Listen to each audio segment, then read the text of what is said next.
So tell me all about this because this totally seems like my scene. I really wish I could have made it to this. You went to an event called Bit Bash, which was an indie games festival in Chicago. Yep, it was an indie games festival in Chicago, hosted at Threadless headquarters. Do people outside Chicago know Threadless, the You T-shirt know, company? yes, I've heard of the T-shirt company. I wouldn't have known it was a T-shirt company until you said that, but I've heard of that particular company. Okay, so yeah, Threadless headquarters. Threadless is like indie, basically indie like T-shirts, like independent designs. I think my brother wears shirts from Threadless. Yeah, a lot of people do. They're very popular. But Threadless headquarters, they have a big garage, and I'm just looking away from the camera because I'm just pulling up the the specifics of the event. So Indie City is this group of kind of indie game developers in Chicago, I guess. And Indie City was presenting some unique video games handpicked by like Chicago-based game developers and things like that. At Threadless headquarters, donations would help pay for the event and fund future events, and a portion of the donation would benefit local children's hospitals through Chicago Loot Drop. So I made a donation beyond the requested like $10 donation or whatever to go in, and from 2 to 7, basically, you could go in this warehouse that they had. It wasn't gigantic by any means. There were a lot of games, but it was not huge. It was like a hotel ballroom size, I guess, maybe like a large hotel ballroom size. The warehouse, and then like a back room kind of. Mm-hmm. Later they had some games outside. So from 2 to 7 it was all games, and then they cleared. So in the back of the warehouse they had a game up on a projector screen, and they cleared that and put DJs up there. And then after 7, DJs spun, and there was complimentary beer from Arcade Brewery, which is a new brewery, and they were testing out their Mega Man Stout beer that they had. And then there was some IPA.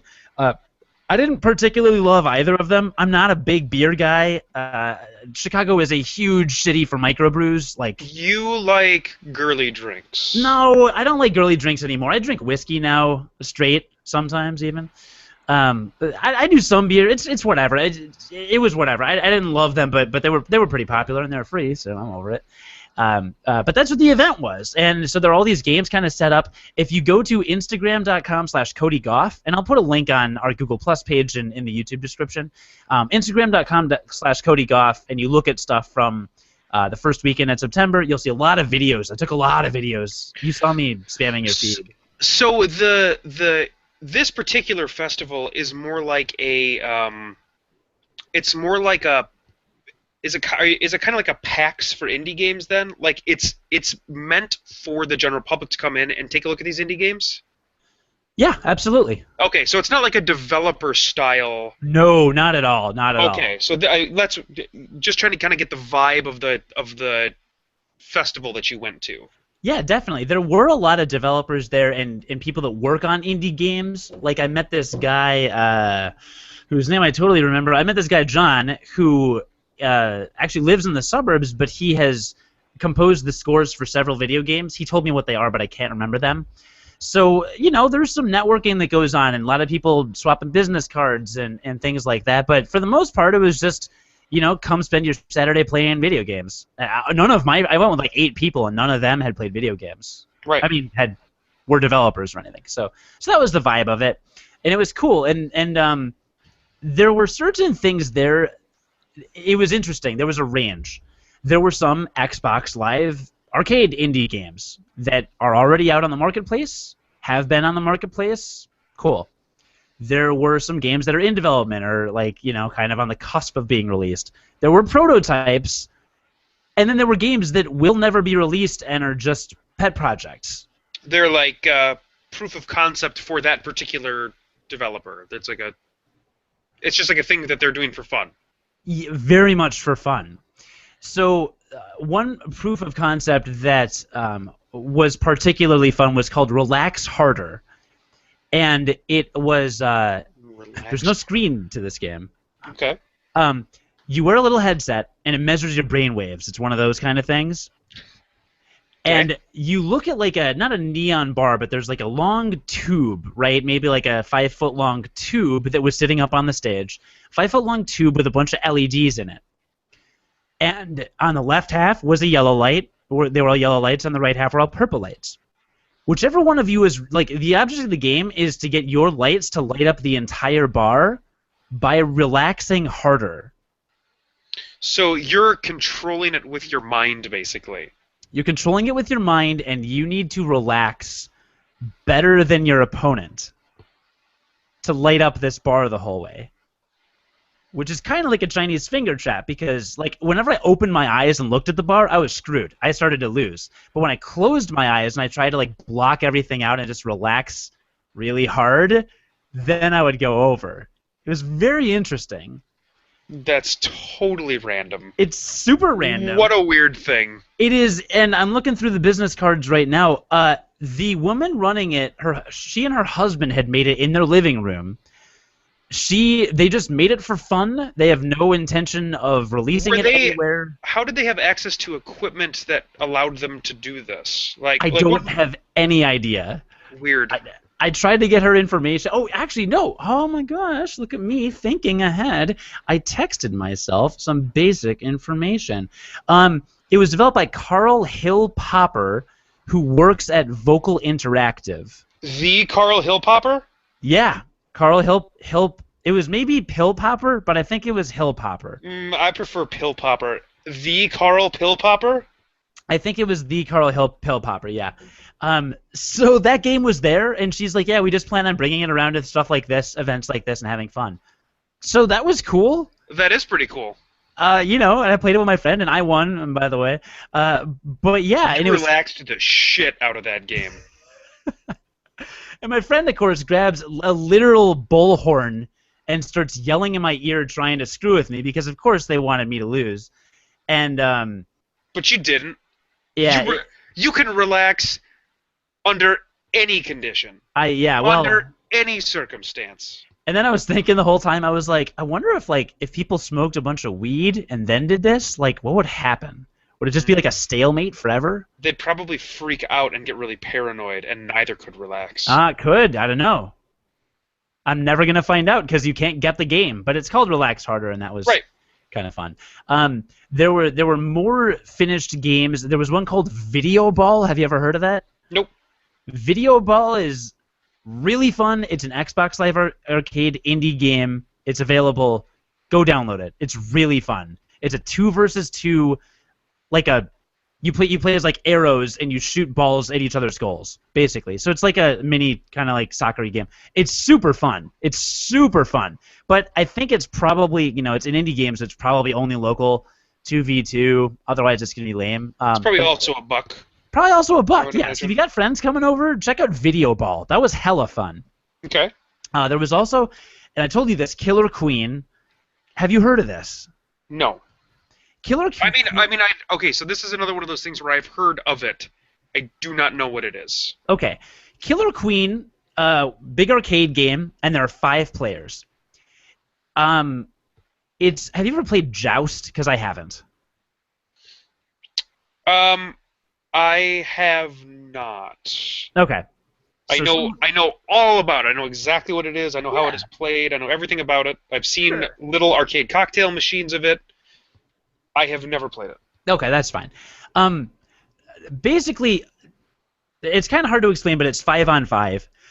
You play as either a drone grabbing like fruit and then delivering them to these little pedestals, and then once you deliver it to a pedestal, you become this like killer queen bee, basically, and you can fly around and attack the opponent's drones or the opponent's queen bees. So it's very simple, very fast-paced, very hectic, very easy. It's just like one of those pick it up and play, just basic kind of like Atari-style control kind of games. The joystick can only move left and right, and there's only one button for like hopping. It's very simple. We didn't even realize this at the time, but there were 5 people on the other side of the machine playing as the other color. So it's a 5-on-5 game.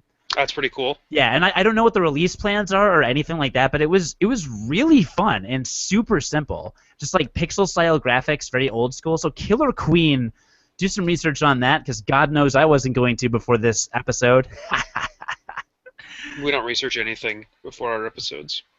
No, we really don't. And there were a few other games that I played that I may post about on Google Plus or perhaps write an article about on unqualifiedgamers.com. I did try the Oculus Rift. Now, I've been told the Oculus Rift, you put it on and it changes your life. And you're like, this is a life-changing experience. It's the future. It's blah, blah, blah, whatever. I don't know. I put it on. Right. I could see black in my peripheral vision. It didn't take out my whole field of vision. So I could see like the black in the sides.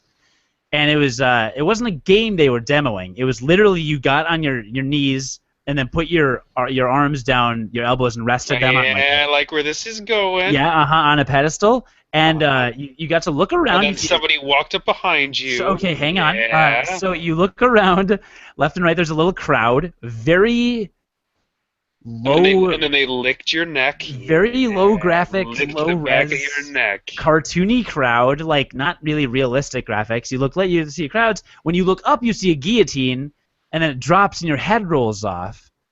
But of course, because your head is rolling, you're still seeing through your head rolling around. So it's first-person view of you, your decapitated head rolling around. It was weird. Okay. It wasn't it freaked me out hearing about it. I was like, this sounds scary. I don't want to do this, but it was not scary. It was just a little weird, and it didn't. I don't know. It didn't do anything for me at all. Okay.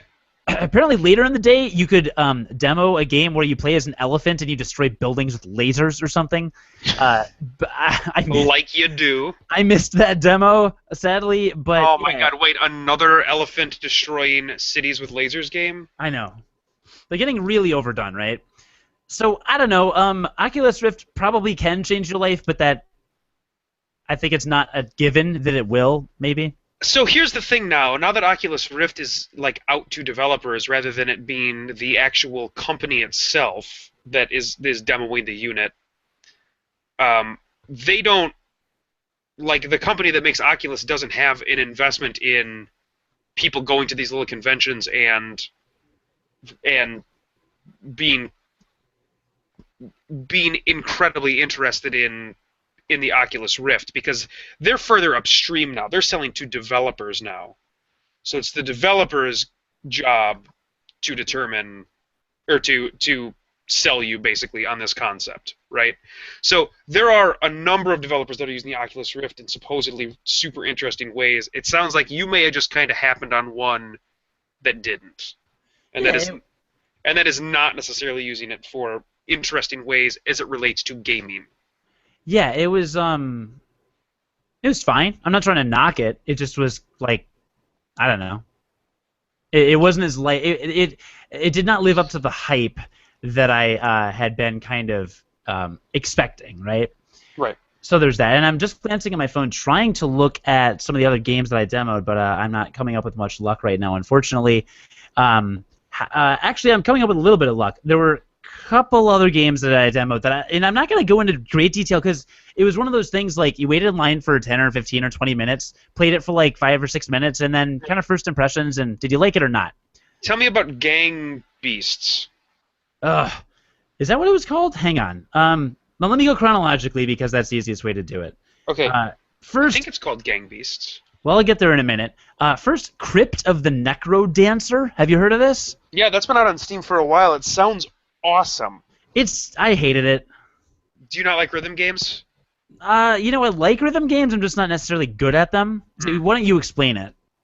So it is a roguelike, kind of 8-bit to 16-bit style graphic dungeon crawler, and it is basically it's a one-button game, right? You just move is all you can do in the game, if I understand the game correctly, right? Yes, you just move left, right, up, down. Right, so there's no like attacking or anything. Like in order to attack a monster, if you were to encounter one, you were just supposed to move into the monster, and then any items that you've picked up and equipped will be used with your individual attacks, that kind of thing. So the gag of the game is that there's a musical track playing in the background, and you are a dancer, and you have to move in rhythm to the music. And if you do that, you don't get hit by anything. Is that pretty accurate? Or like you get hit, but you're more on the offense than the defense if you hit the arrows in rhythm. Right. If you don't do the things if you don't stick with the rhythm of the song, you become more vulnerable to attacks, and eventually you die and then have to restart. And like many of the new kind of new age roguelikes that are out there, you progress by unlocking things. It does it a lot like Binding of Isaac does it, where if you get to a certain point or complete a certain objective in the dungeon when you're in there, you will unlock items that will show up in the dungeon on subsequent playthroughs. So it's still like starting from scratch each time you play the game, but you have an increased breadth of items that you may find the next time that you're in the dungeon. Yeah, and I knew none of that. All I knew was you're in a castle, you're in a dungeon, and you dance to move. That's all I knew. Most of these games were not accompanied by their, or that I knew of, were not accompanied by their developers. There was no real like FAQ or intro. You just kind There of was no demoing. There was no person demoing the game. It was just you go. basically, yeah. Interesting. And that's actually why my experience with the next game was horrible. And now we will jump. I will skip to the game that you mentioned, Gang Beasts. Uh-huh. It's like 5 or 6 kind of like little putty-shaped wrestlers, basically trying to throw each other down a pit or out of a wrestling ring or whatever. Okay. I had no idea how to play it. Literally no idea how to play it. Well, you know how to use a controller. I mean, it's like it's there. It's in your It's an hand. Xbox 360 controller. There are like 20 buttons. Are there? There's like 10. Yeah, 10's a little more accurate. A, B, X, Y, left bumper up, right bumper, left trigger, right trigger. That's 8. Start select. There's 10. And the black and white buttons. I believe it's back. No, the black and white buttons. I believe it's back, not select. Black and white buttons. So what was Gang Beasts? That's what it was. Your 5 And it wasn't fun? No, because I didn't know how to play it. Mm. It was stupid. You literally ran around in circles and then died. So I hated it. you just needed to get better at the game, is what you're telling me. You mean, I mean, that's like, all I hear. Know how to play it? I just hear that you weren't very good at it. Yeah, that's like at it. that's all I'm hearing. So that game happened. Then there was a game called Close Castles, another Xbox Live arcade indie title, and it is a 4-player PvP tower defense game. That sounds like it could be really fun. It could be really fun. Aha! It sounds like it could be really fun. I liked it. You know, they only had it on basic mode. First of all, I got paired with the guy that died immediately, so I was screwed. They only had it on basic mode, so you could build literally 2 towers. One that attacks. It was like 2 versus 2? Yeah. So in a tower defense game, if you're not familiar with tower defense games, we've got 1,000 podcasts on them, so go back and listen. A tower defense game, a line of bad guys goes towards your tower or towards your home base or castle or village or whatever, and you have to build towers that shoot stuff at them to kill all these monsters before they reach your headquarters. Cool. So the mode we played, you could build 2 types of buildings: the towers that attacked the monsters or towers that sent monsters to the opponent's headquarters. You could map where your guys went, so you could choose the path they went along. But it just, I don't know. I understood the strategy by the time I was finished playing, but it seemed kind of stressful and like, I don't know. I would have to get more time with it. It was a very interesting concept, and I do love tower defense games, so I would maybe check it out. Close Castles. If there's a demo, I would highly recommend checking out the demo. Close Castles. Okay. Close Castles. Okay, a couple other things. They played it. I don't even know what this was called. Hang on, I'm going to try to find it. Okay, so outside in the parking lot, they had a game called Outdoor Games, which is part of Sports Friends. Not ringing a bell. And I guess there's a guy named Johann Sebastian Joust. Johann Sebastian Joust was there? I don't. That's the game. That's a game. Johann Sebastian Joust is a game. I can't tell if you're kidding or not. No, that's the name of a game that originally came out for the PlayStation. I think it came out. Wait, you know about Johann Sebastian Joust? I do. It sounds awesome from everything I've heard. Wait, really? You're not trolling me right now? No. I can't tell ever. No, it's the game where like you have to get your opponent to move without hitting them, right? Or with hitting them. So here's how it You just can't works. like move too fast. You explain it because I don't really know how it Well, works. here's how I don't know how. Okay, they had it running on a MacBook with PlayStation Move controllers, and the guy told me that this game is part of a package of games called Outdoor Game or part of Sports Friends. Okay. Okay, and this may be a mod or a hack or I don't know the exact. So you'll have to search for Johann Sebastian. Is that what I said? Johann Sebastian? Johann Sebastian Joust and Sports Friends, and try and find this on your own because I'm not. God knows we're not doing the research, but there was they had a circle in the parking lot, circle of people surrounding this big empty space, and everybody had a PlayStation Move controller. And it has a motion sensor in it, and you could only move at a certain speed. If you moved faster than there was music playing. It's just like regular classical paced music was playing, and you couldn't move like a certain speed faster than the music. When the music sped up, you could move faster. And the object was to get somebody to move really fast.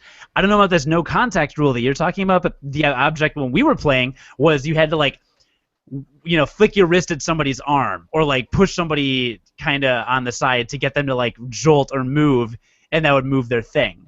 So a lot of people are like trying to hit the other person's controller, and that was it. That's what it is. Yeah. That's what it is. So, but the thing is when the music is slow, you can't move that fast, so you can't like move to push them away or whatever too fast. Exactly. But it got really fun. There's a lot of Instagram videos. I took a couple. My on God, this. that seems like the best drinking game ever. Can you imagine that? Oh my God. Oh, and It once sounds people phenomenal. once people got more and more familiar with one another and like they knew each other and stuff, like it could get pretty brutal, I think. But people were like being like ninjas and like doing weird poses, and there was one guy that like let the wrist strap, he let the remote hang from his wrist, so like it didn't have as much shock if he moved it and things like that. So it was really interesting. But again, another weird kind of one-off indie thing that like situationally you're not going to have a party in the next month and have like 8 people over with 8 PlayStation Move controllers to walk around and like, like it was just one of those weird like video game experiences you could only have at one of these for the most part. But I think if you had some PlayStation Move controllers and the setup and stuff, I think it'd be really fun. Yeah. But an interesting thing for like parties and stuff, I guess. I don't know. So that was an interesting, weird thing.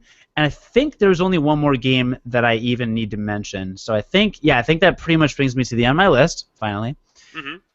Because I already reviewed Video Ball, and like I said, Video Ball is really fun. It's just first to 10, very fast paced, super simple controls. Anybody can pick up and play Video Ball.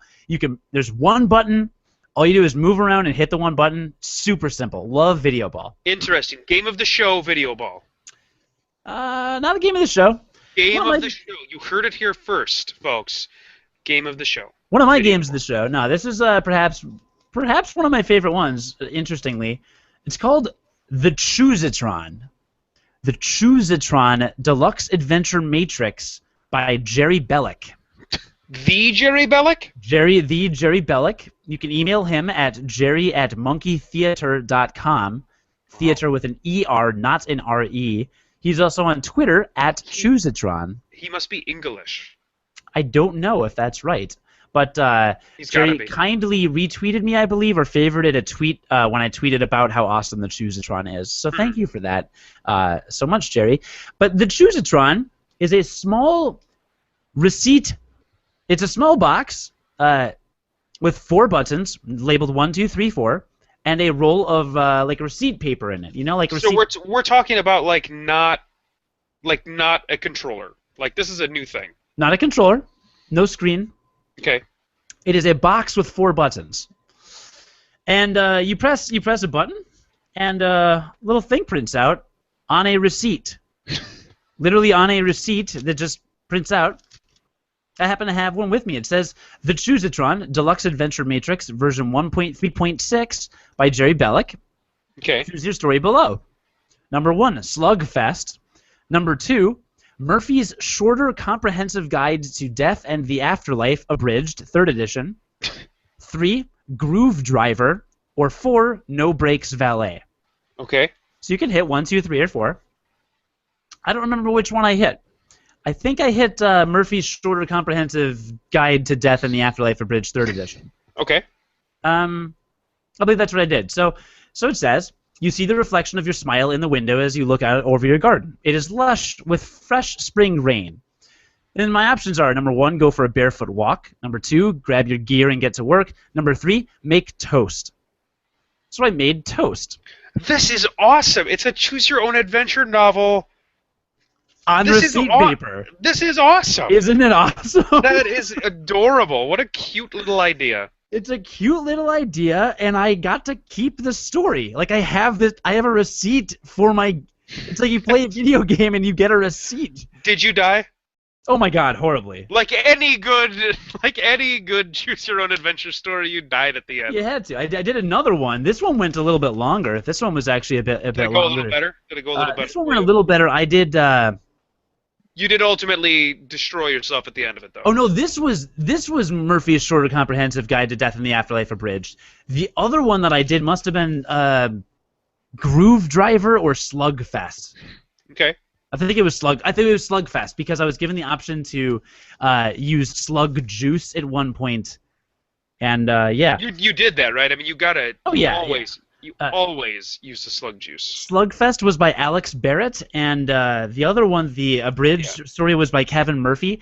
And it was interesting because when I turned on the Choosatron, I was given a choice of 4 stories. But then the second time I chose, I started utilizing the Choosatron. It gave me 4 different stories. Okay. So there are more than just 4 stories in the thing, and it's just a random choose-your-own-adventure thing that prints out on a receipt. That's cute. Yeah, they were all cute. They were all fun. I guess this guy Jerry that created it is a writer, so you can probably check out his website. I don't see monkeytheater.com again, THEATER, monkeytheater.com. And yeah, it was cool and it was cute, and he tweeted at me or something, so that was fun. But the Choosatron was like the surprise, random kind of. It is just so indie, Yeah. It is. I mean, that's literally all it is. It's just It's a choose your own adventure novel. It is. It's great though. That's great. Super simple, but yeah, it was cool. But between that and Relax Harder and the Johann Sebastian joust going on outside and things like that, it was cool to just be able to like do weird stuff with video games. Yeah. Just like, oh yeah, gamers can like do really cool, odd stuff. Yeah, so if they have one again, I will definitely let you know. I know it's hard for you to get to Chicago, but flights are cheap these days. Maybe for your birthday or something. I don't know. Did it seem like there were a lot of people there? I think so. Yeah. Good. I don't know how well it did. Good for them. Financially, but yeah, I hope it did well. I hope it performed. I hope they have another one.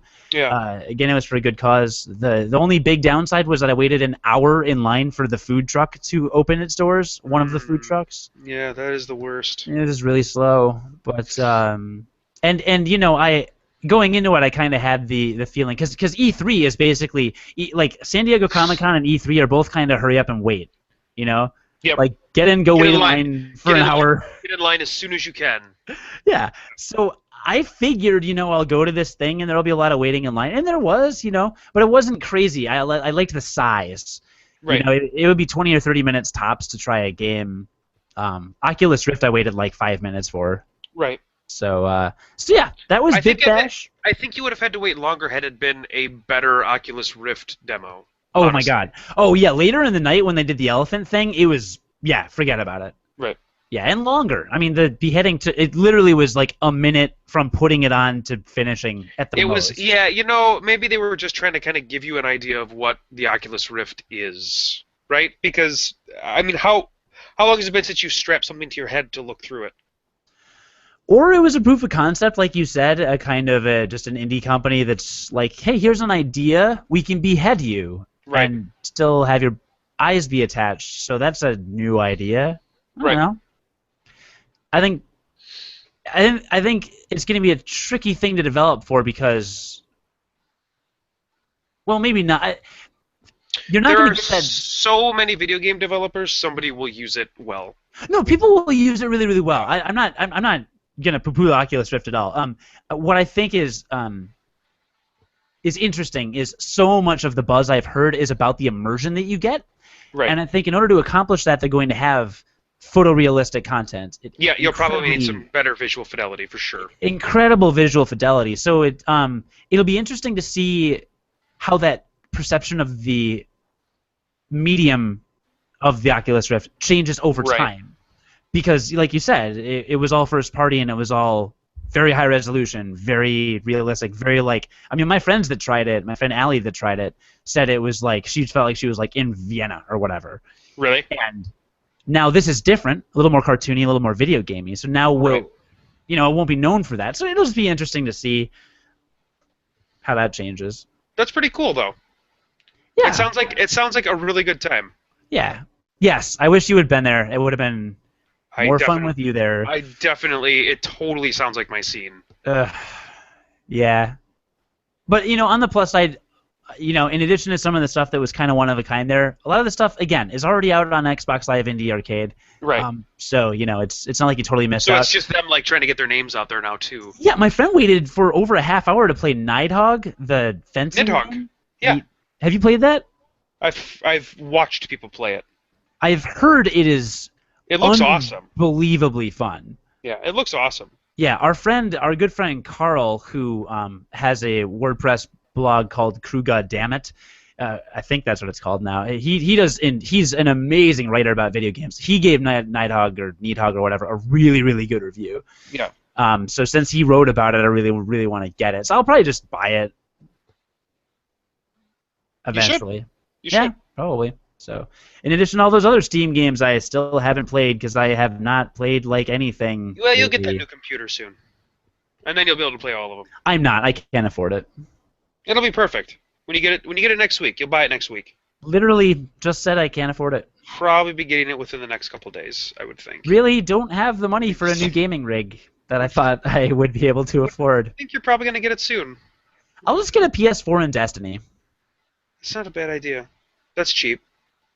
I mean, it's a cheap way to do it anyway. I mean, it's Yeah. like a fifth of the cost. Our good friend I think over at, you're buying the wrong PC if it's a fifth of the cost of your PC. I know it's probably too overpowered. Our good friend Scott over at Reason for Gaming just published a guest post on unqualifiedgamers.com about the hype surrounding Destiny. So please check that out because I don't know anything about Destiny, and so I have nothing to say about it on this podcast. Okay. But Scott will say everything in text form. He's pretty great. Thanks again for that, Scott, if you're hearing this. Reasonforgaming.com, but unqualifiedgamers.com for that article. So, John, you said you played something. I Claim. also played an indie game. It's called Diablo 3. God, oh God. And so actually I do have a game I want to talk about, but briefly I'll just touch upon Diablo 3 really did come out with its first large content patch from when the expansion came out. And they basically, the expansion changed the way that all of the players of Diablo 3 played the game. And then this content patch came out, and they have, again, changed the way that all players play the game. So they introduced something called Seasons, which is something they had in Diablo 2. And what those are basically you start a character from scratch. Everything, all of the progress from character to character is gone. And your seasonal characters are separated completely by themselves. So you basically are starting from complete scratch, starting the game over again. And they have a scoring system for playing through the game. So you play through the game, and then at the end, they've got like some very specific goals that the first 1,000 people to accomplish each of these goals hits like a leaderboard. But then you can also get season-specific achievements in the game that contribute to a final seasonal score. And so, like, our buddy Will and I have both created seasonal characters that have been playing, and it's been really fun. Fun doing that because, like, you kind of forget what the game was like when you started from scratch. But it totally gave me an excuse, and I was talking about this before I started this seasonal character. It gave me an excuse to, like, go back to it again. And I had stopped playing my favorite character, my Witch Doctor, before this particular patch came out because I wanted to make it fresh. Totally the right decision. Been super duper fun to keep playing it again. So yeah, that's that. If you have Diablo 3 and you've not updated to the latest patch, jump back in there and do it. They also released these things called greater rifts, and they're another way that the seasons are being scored. Basically, you enter this rift. You have 15 minutes to complete it. You complete it by killing monsters. Um, and the rifts go from level 1 to level 90 or level 100. And I think the highest rift anybody's completed is in the 40s or something like that in the seasons, just from the way that they scale. Um, Wow. and so the leaderboards then are the highest rift you've gotten to, as well as the speed in which you completed it. So it's been really fun. It's been a totally new and fun way to play the game. Super fun stuff. I love it. Do you remember 2 weeks ago or so when you told me, I feel like every 5 episodes you talk about another Final Fantasy concert? That's Mhm. how I feel about you in Diablo 3. And some kind of new patch or expansion or revision or update. Right, but the difference is I'm talking about things that listeners might want to hear about. Oh, is that what that is? Well, Diablo that's 3. right. I mean, that's well. Anyway, that's yeah. Because like when I talk, I prefer to be talking about content that like other people are interested in. That's just the way that you and I differ in terms of the way we approach this show. Sure, yeah, yeah. Like how I'm framed really well on my camera right now, and you have like 50% of your screen is just wall. Right. I prefer for people to kind of see the environment in which I am working to talk about the things that they You're not working. want You're to hear literally about. sitting in a That recliner they want. I actually am reclined right now. It's quite talking comfortable. about video games on a headset while reclined. That's true. That is Oh all god, that accurate. looks so much better. You fixed it. So, Ah, I didn't actually fix anything. no, So, you fixed your um, angle. I've been playing that, but the new game that I have played a little bit of and have tried is called Five Nights at Freddy's. What? Have you heard of this? No? No idea who made it. I just saw some buzz about it. I don't even remember where I saw the buzz about it. I think I actually saw a a League of Legends streamer that I watch. I think I watched him and he was talking about it. Um, and so what it is it's a horror game.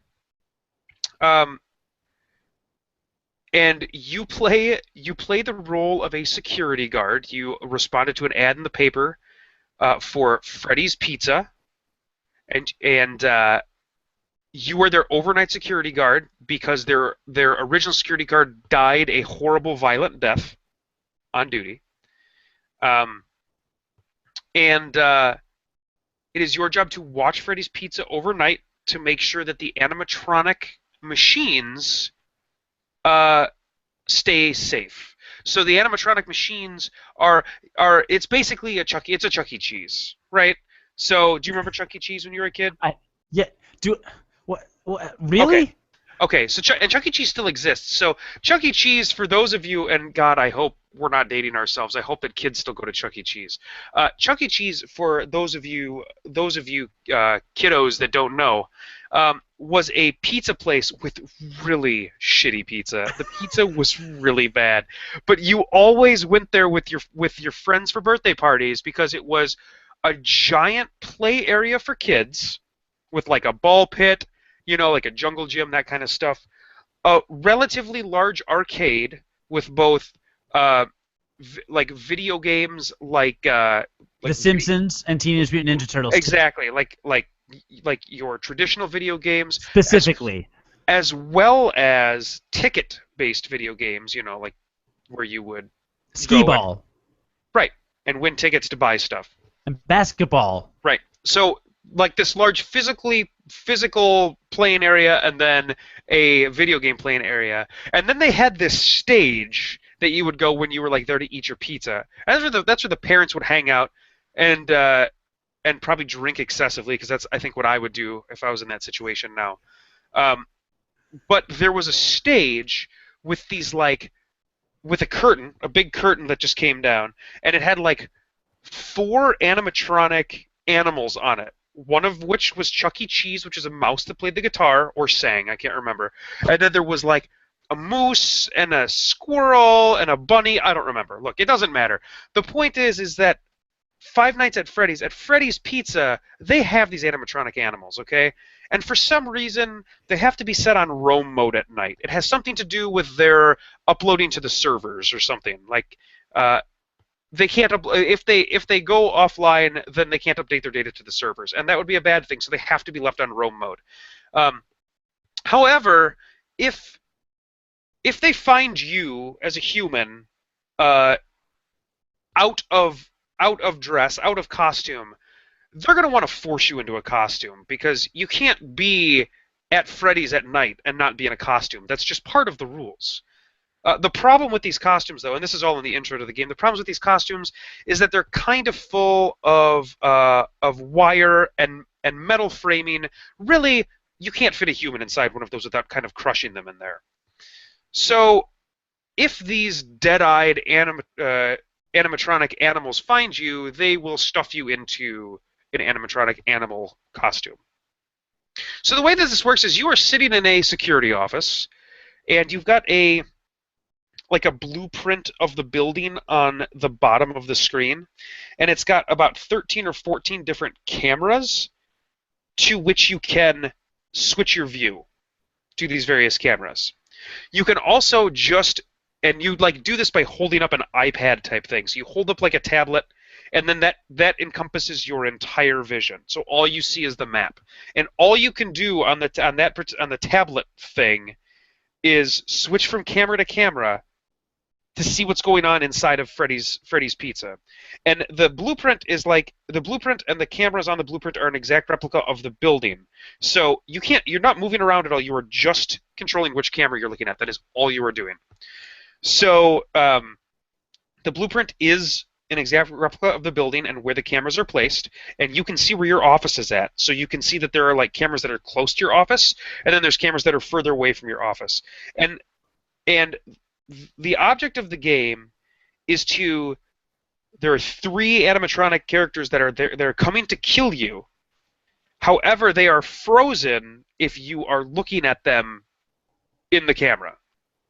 So if you are focused on one camera on an animatronic character, or 2 or 3, they're not going to move.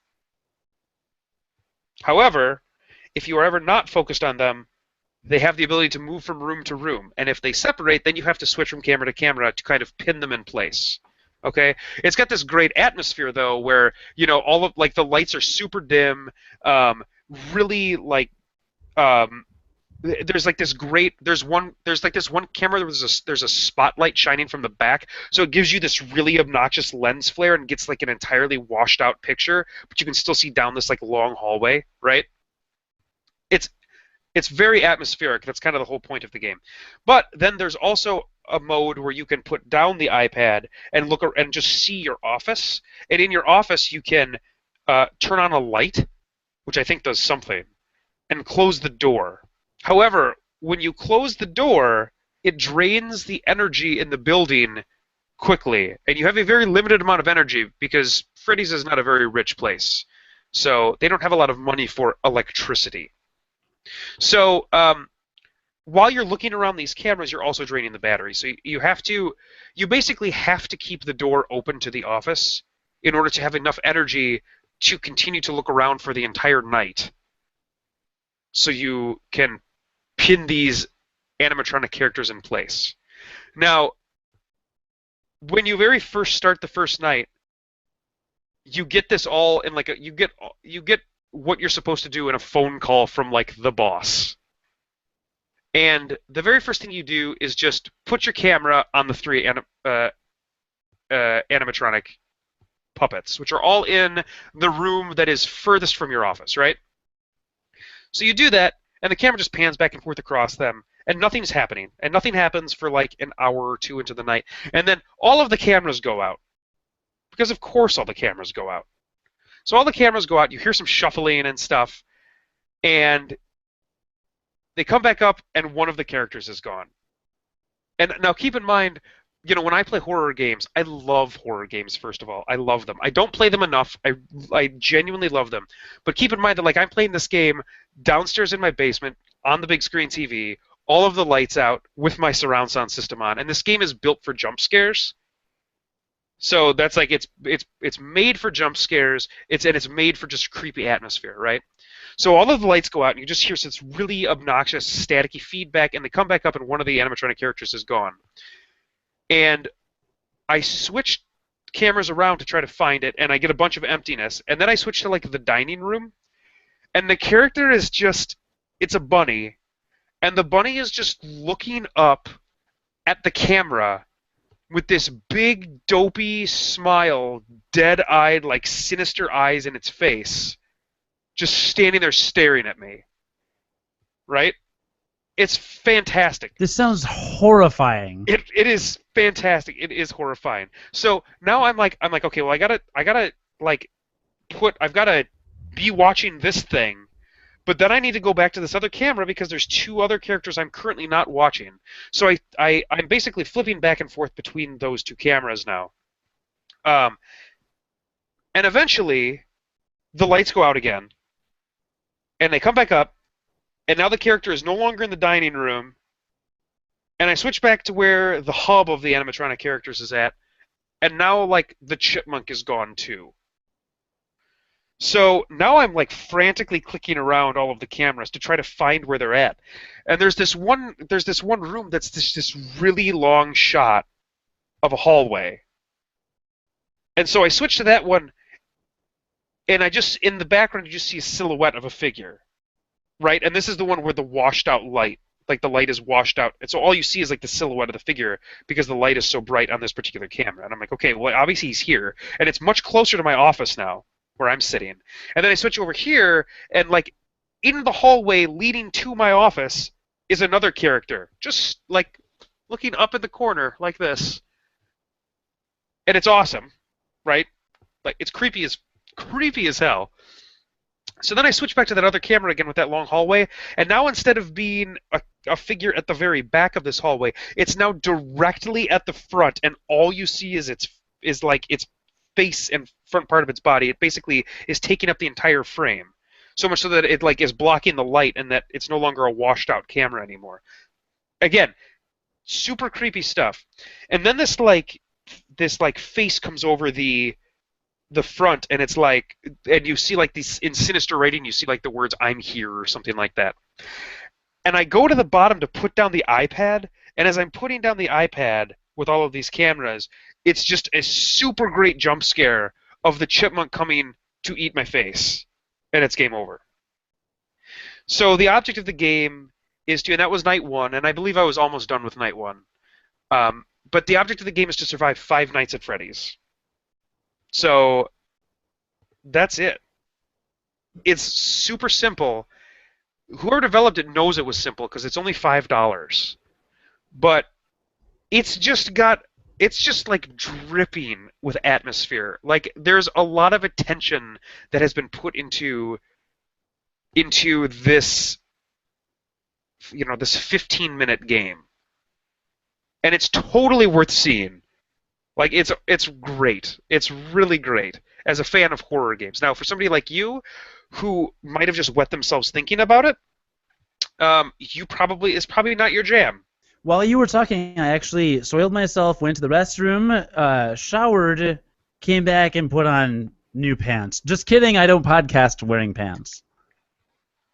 It's totally not your thing. But for anybody that's into horror games, 5 Nights at Freddy's, $5, super super cool little thing.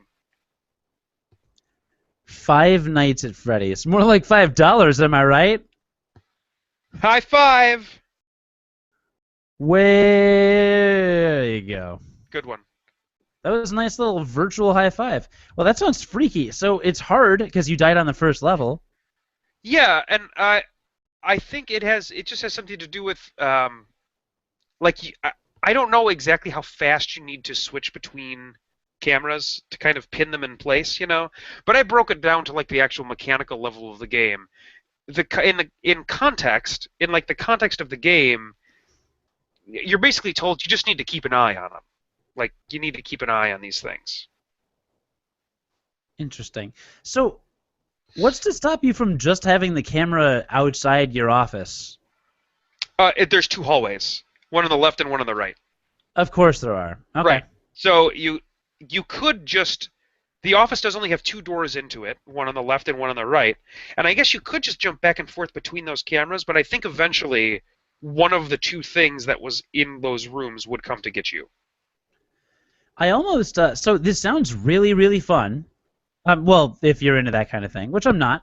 Uh, I wonder. It's not a missed opportunity. It sounds like it's going to do well for itself. It's a good use of atmosphere and creepiness, and It's especially with, definitely it's definitely creepy. especially the animatronic animal characters. I actually remember when I designed. I used to live in Morehouse Residence Hall at Drake University, and I was in charge of building Morgue House, the haunted house, which Uh-huh. we did every year because I was the hall president. And I had never actually been to a haunted house before, but I was just like, dude, we're not gonna have vampires and zombies and ghosts and skeletons. We're gonna have clowns. And we played calliope music and had little children giggling in the background that I mixed together and had that like playing over a PA system. And like there was a giant Jack in the Box and like bloody clowns and stuff, and it freaked people out. So I can relate to that kind of alternative stuff, but it just makes me think of the Weeping Angels from Doctor Who, which I you're don't probably not familiar with. I don't know who is Doctor Who and Okay, what type of medicine does he practice? so the Weeping Angels are I And don't what's his even name? What's his name? Doctor Who like Doctor Who? are they the Weeping Angels or just the ain't? Why am I not able to? The I like Hells Angels? They're a biker gang. Is that so who you're there's talking these about? statues that if you can't blink. If you blink, then the second you blink, they come closer to you. So the episode is called Blink. It's like one of the best Doctor Who episodes, according to a lot of people. But that's the same exact kind of thing. The second you're not looking at them, they start to move. So they're like a really, really horrible villain in the series that like freak a lot of people out. That's like the nightmare episode. That's like this nightmare-inducing horror episode for Don't Blink. Um, Right. if I wanted to like freak out my friend and have her not be able to sleep all night, like I would just text her a picture of a weeping angel right now, and they're really scary. But yeah, I just it'd be fun if this Five Nights at Freddy's guy had the Doctor Who license just to see like what that would have done. Maybe could have made a couple extra bucks from it. But it sounds like it's really fun and awesome anyway. I'm just I'm just thinking of other applications where it may be a thing you can do. It was totally a good time. Good. Well, I'm glad you've enjoyed that. How much have you played it? Just the once? Twice. I have died both times on night one. Wow. So you're really bad at video games. Yeah, again, there's no like detailed explanation as to what you're supposed to do, and I guess there's like you can get a playthrough of it, but you know, I don't. That seems like probably not the way to play that game. Yeah, probably not. I wouldn't do that. Well, congratulations on finding one game to talk about that's new, as opposed to my 8. Yeah, but mine was good. I meant 7. I meant 7. Yeah, Well, mine. no, 8 if you count Oculus Rift. So there's that. Well, look at us talking about video games. Back in the saddle again. And Oh yeah, it's after Labor Day, so we're so gonna we get can wear back white. to what? Something or what? You can't wear white. There's a rule about white. You can't wear pants after Labor Day. I think it's white means right after Labor Day. No, you can't wear pants after Labor Day. I've definitely heard it wrong. Well, you're doing it wrong. So yeah, we're back. We're back. Oh, that's right. We're back in black. That's what happens after Labor Day. We're back in black. Back in black, yes. Yeah, yeah. So there's that. So yeah, we may move the day of our podcast from Thursdays, maybe. Okay. I don't know. This new job is different. My new job, I have to be up at 6:30 in the morning. I'm used to waking up at 8:50.